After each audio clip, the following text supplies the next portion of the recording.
Salam sejahtera. Terima kasih kerana menyertai kami di berita The Ethics pada hari ini. Saya Flodia akan membawa anda berita terkini dari seluruh dunia. Tumpuan utama hari ini membawa kita ke isu keterjaminan makanan di Malaysia. Menurut Jawatan Kuasa Bangsa-Bangsa Bersatu mengenai jaminan makanan dunia, keterjaminan makanan adalah satu ukuran ketersediaan dan keupayaan mendapatkan makanan diperlukan dalam kalangan masyarakat di sesebuah negara. Berikut laporan Pertubuhan Bangsa-Bangsa Bersatu. Meskipun Malaysia merupakan antara negara pengeluar minyak sawit dan beras tertinggi di Asia, negara kita masih menunjukkan arah aliran yang tidak stabil dalam keterjaminan makanan. Indeks Keterjaminan Makanan Global pada tahun 2022 menunjukkan Malaysia menduduki tempat ke-41 daripada 113 negara, iaitu penurunan sebanyak 7 tangga berbanding kedudukan tahun sebelumnya. Kini, isu yang berkaitan dengan keterjaminan makanan, iaitu peningkatan harga makanan, semakin meningkat di mana telur, sayur ataupun ubi kentang mengalami peningkatan harga yang melampau bermula dari tahun 2020, terutamanya semasa COVID-19 bermula. Marilah kita dengar apakah fikiran dan perasaan masyarakat sekarang. Food security. Ya, betul. Faham tapi bukan secara literally ya. Yep, saya tahu. Pada pandangan saya, jaminan tu bahasa mudah dia jamin lah. Makanan yang dijamin lah. Pertamanya, makanan tu jamin ada. Dan kedua yang saya faham, makanan itu jamin selamat untuk dimakan oleh rakyat Malaysia lah. Okey, boleh. Cukup, tapi kadang tak semestinya cukup teruslah. Tak terjaga juga. Ramai yang gemuk, obesiti. Pandangan saya sangat baik. Yang baik. Maksud saya walaupun kita food supply chain tu ada yang kita import, tapi at least kita ada kepakaran untuk menghasilkan makanan sendiri. Cuma kita buat atau tak? Kebanyakannya ramai yang tidak tahu dari segi kualiti keterjaminan makanan itu sendiri. Sebab apa mereka tidak didedahkan dengan khusus makanan.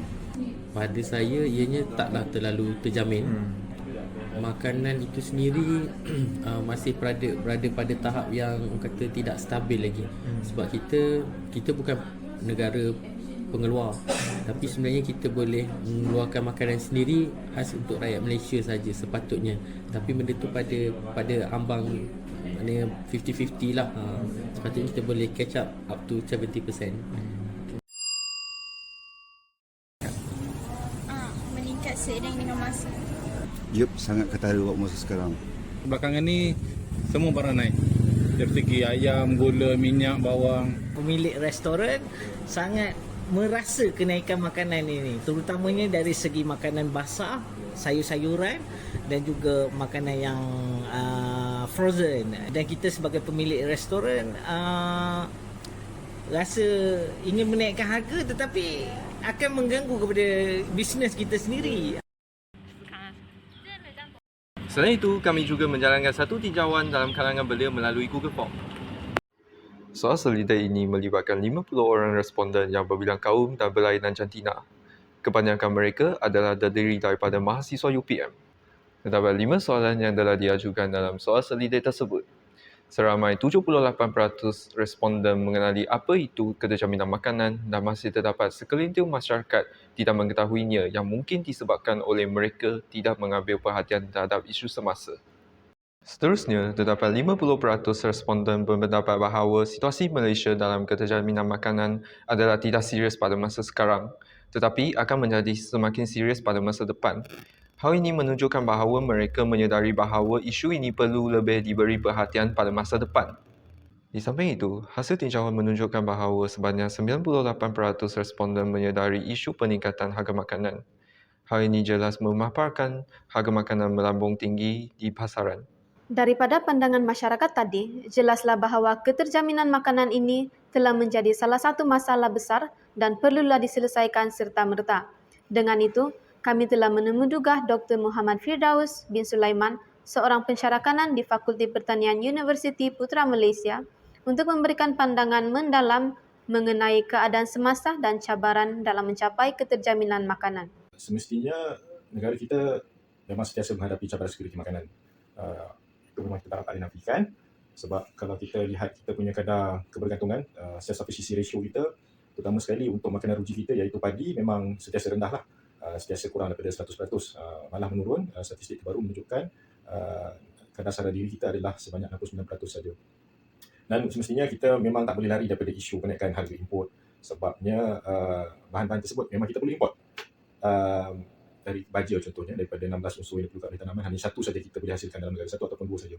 Selebihnya memang kita perlu import. Jadi kita tak boleh lari daripada kenaikan harga import di pasaran dunia. Selain daripada cabaran yang doktor kongsikan, terdapat juga beberapa cabaran yang sedang dihadapi di negara kita. Salah satu ialah ketidakstabilan bekalan makanan. Hal ini jelas terjadi apabila tercetusnya perubahan dalam ekonomi, termasuk dengan kenaikan harga komoditi yang boleh mempengaruhi kos pengeluaran makanan. Satu contoh yang menyokong kenyataan ini ialah sebuah perniagaan Cina di Pulau Pinang mempunyai cabaran dalam penghasilan makanan untuk menjalankan perniagaan pada tahun 1900-an hingga 2000-an. Hal ini berlaku kerana perniagaan tersebut mengalami kekurangan modal, kesan daripada kemelesetan ekonomi pada ketika itu yang berkait dengan politik apabila pendudukan Jepun berlaku di negara kita. Menurut Profesor Madiati S. Dr. Muhammad Fauzi Ahmad, yang merupakan pensyarah dan Ketua Penyelidik Pengurusan Teknologi Pengeluaran dari UTHM, kehadiran kecerdasan buatan AI membawa manfaat besar kepada petani dalam menjamin sekuriti makanan negara seperti teknologi sensor dan analitik, teknologi pantau makhluk perosak dan penyakit tanaman, dan teknologi drone AI. Namun begitu, cabaran yang ketara dihadapi di Malaysia adalah kekurangan akses kepada infrastruktur teknologi. Menurut Jabatan Pertanian Malaysia, hanya 63.9% petani di Malaysia yang mempunyai akses kepada komputer dan internet. Penggunaan teknologi yang masih tidak lagi meluas ini akan menghalang kemampuan kita untuk memastikan keterjaminan makanan. Di samping itu, peningkatan populasi penduduk juga merupakan salah satu cabaran yang dihadapi oleh Malaysia. Perangkaan yang dikeluarkan oleh Jabatan Perangkaan Malaysia pada tahun 2023 menyatakan bahawa populasi penduduk dijangka bertambah pada kadar 0.2% setahun. Secara tidak langsung, peningkatan permintaan makanan yang turut meningkat akan menjejaskan keterjaminan makanan. Marilah kita dengar penjelasan doktor tentang faktor-faktor yang menyebabkan ketidakjaminan makanan. Yang dilakukan masa depan ialah dengan menguruskan input pertanian kita dengan lebih baik. Jadi input pertanian ini termasuklah baja, racun dan sebagainya. Jadi kita perlulah menggunakan dengan cara lebih berhemah ataupun mencari alternatif yang dari sumber yang kita boleh dapati dalam negara. Okey, itu yang pertama. Keduanya, kekurangan tanah untuk menjalankan aktiviti pertanian. Itu pun cabaran antara cabaran terbesar lah, sebab negara kita ni tidaklah besar mana dan kita ni sentiasa dihimpit oleh pembangunan. Jadi tanah yang sedia ada banyak perlu bersaing lah untuk banyak kegunaan. Jadi semakin hari semakin ketidakcukupan tanah lah untuk menjalankan aktiviti pertanian. Climate change memang dia sedang berlaku dan akan sentiasa berlaku. Apa yang kita perlu buat ialah kita perlu sentiasa mengadaptasi lah. Maksudnya kita tak boleh lah menjalankan kita punya aktiviti rutin itu seperti biasa. Maksudnya kita kena sentiasa beradaptasi terhadap perubahan iklim lah, kan? Sebab perubahan iklim ini membawa kepada berbagai jenis penyakit baru, membawa kepada kenaikan aras laut dan sebagainya, perubahan cuaca. Jadi kita kena sentiasa bersedia untuk berubah. Maksudnya kita tak boleh mengikutlah cara kita yang biasa, business as usual. Negara Rusia adalah antara pengeluar utama baja dan kita banyak mengimport lah. Pasaran dunia khususnya banyak mengimport baja daripada negara Rusia, dan sekiranya konflik peperangan berlaku dan sekatan ekonomi dikenakan pada negara Rusia, sudah tentunya bekalan import tu akan menjadi kekurangan di pasaran dunia dan harga akan makin meningkat, dan sudah tentunya akan memberi kesan lah terhadap kos pengeluaran makanan dan akhirnya akan menjejaskan sekuriti makanan lah. Seperti yang disebutkan oleh doktor, faktor-faktor dari bidang pertanian dan juga politik telah menjadi semakin kritikal dalam memastikan kestabilan bekalan makanan di Malaysia. Ini menunjukkan betapa pentingnya menjaga setiap sektor, terutamanya sektor pertanian, demi memastikan ketersediaan makanan yang mencukupi. Seterusnya, pastilah Anda juga tertanya-tanya, selain daripada peningkatan harga makanan, apakah kesan jika masalah ini tidak diselesaikan? Baik, jadi kalau mengikut statistik yang terbaru, negara kita membelanjakan hampir lebih daripada 50 bilion, hampir 70 bilion, antara 50 ke 70 bilion untuk mengimport makanan ke dalam negara. Jadi itu merupakan satu aliran besar wang tunai keluar dari negara lah. Dan tentunya sekiranya aliran tunai negara keluar dengan banyak, ia akan menjejaskanlah nilai mata wang kita, kadar kemampuan kita untuk purchasing power kita dan sebagainya. Dan sudah tentunya sekiranya nilai ini kita dapat simpan dan jimat dalam negara, sudah tentunya ekonomi negara itu akan menjadi lebih baiklah daripada kita paksa mengalihkan keluar wang tunai negara kita. Berdasarkan penjelasan daripada Dr. Firdaus, kami juga telah menjalankan kajian yang lebih lanjut. Seperti yang dipaparkan, Malaysia telah mengimport produk makanan bernilai RM75.6 bilion berbanding ekspor bernilai RM44.6 bilion pada tahun 2022 dan nilai ini berada dalam tren meningkat. Keadaan ini sudah pastinya akan menjejaskan pertumbuhan ekonomi jangka panjang negara karena permintaan untuk mata wang asing bagi tujuan pembayaran import semakin meningkat dan menyebabkan nilai mata wang tempatan terpengaruh. Tambahan lagi, seperti yang dimaklumkan bahwa peningkatan harga makanan merupakan salah satu kesan ketidakjaminan makanan, tetapi betapa seriusnya impak ini, marilah kita mengetahuinya dengan lebih lanjut dari segi indeks harga pengguna, yaitu petunjuk ekonomi yang mengkaji perubahan harga umum. Jadi, indeks harga pengguna dalam kategori makanan dan minuman bukan alkohol telah mencatatkan 2.6% pada bulan November 2023 berbanding 3.6% pada bulan Oktober 2023.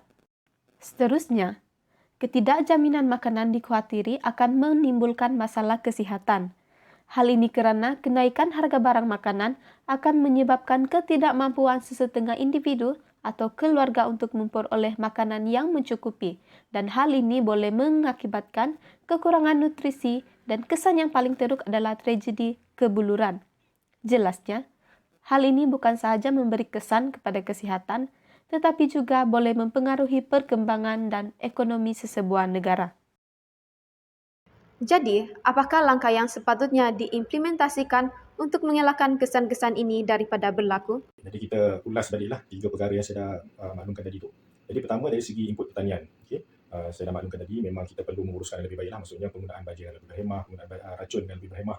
Sebab bukan saja ia dapat membantu kelestarian alam sekitar, tapi juga ia dapat mengurangkan kos pengeluaran. Kita perlu mengangkat industri pertanian tu. Kerana ramailah yang memandang sepilah industri sektor pertanian ni kan. Jadi itu menyebabkan ramai anak-anak muda yang tidak mahu menceburkan dirilah dalam sektor pertanian. Antaranya ialah stigma masyarakat lah yang menganggap bahawa sektor pertanian ini adalah sektor yang terkebelakang, yang mundur, yang tidak ada masa depan. Tetapi hakikatnya negara kita perlukan tenaga-tenaga muda untuk memastikanlah bahawa sektor pertanian ini sentiasa dapat menyumbang ke arah sekuriti makanan negara. Bagi menangani masalah ketidakcukupan tanah untuk menjalankan aktiviti pertanian, kita di Semenanjung Malaysia ni memang mengalami masalah kekurangan tanah lah. Banyak isu lah, ada tanah terbiar, ada tanah yang memang tak dapat diusulkan. Tapi jalan keharapan, dan ini pun dah memang diambil langkah oleh Kementerian Pertanian, iaitu dengan menggalakkan pembukaan kawasan-kawasan untuk pertanian makanan baru di Malaysia Timur, di Sabah Sarawak.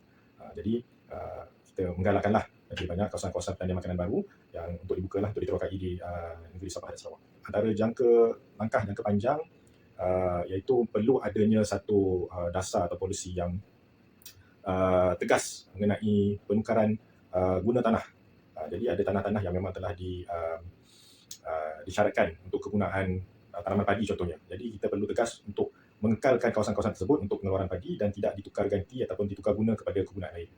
Jadi kita perlu kekalkanlah kawasan-kawasan tanaman makanan yang sedia ada supaya tidak ditukarkanlah kepada kegunaan lain. Dan yang ketiganya, seperti yang saya dah cakap tadi, kita perlu menggalakkanlah. Di sini kita memang sangat mengharapkanlah penglibatan dan kerjasama negeri-negeri di Malaysia Timur, iaitu Sabah dan Sarawak, untuk membantulah negara untuk menjamin pengeluaran makanan yang mencukupi. Terima kasih doktor atas pandangan yang begitu bernas. Betullah bahawa sektor pertanian sepatutnya diberi penekanan yang lebih kerana tanah adalah sumber utama penyediaan makanan dan tempat di mana kita dibesarkan. Kesimpulannya, Malaysia menghadapi cabaran dalam meningkatkan pengeluaran makanan seperti padi. Kerajaan telah mengambil langkah dalam menyediakan bantuan kepada petani melalui subsidi baja, racun dan benih. Namun, keberhasilan ini bergantung kepada kerjasama rakyat. Keterjaminan makanan dapat dimajukan kalau mendapat sokongan dan penglibatan aktif daripada rakyat dalam bidang pertanian. Sekian berita The Ethics pada hari ini. Terima kasih kerana kekal bersama dengan kami. Saya Flodia, salam hormat.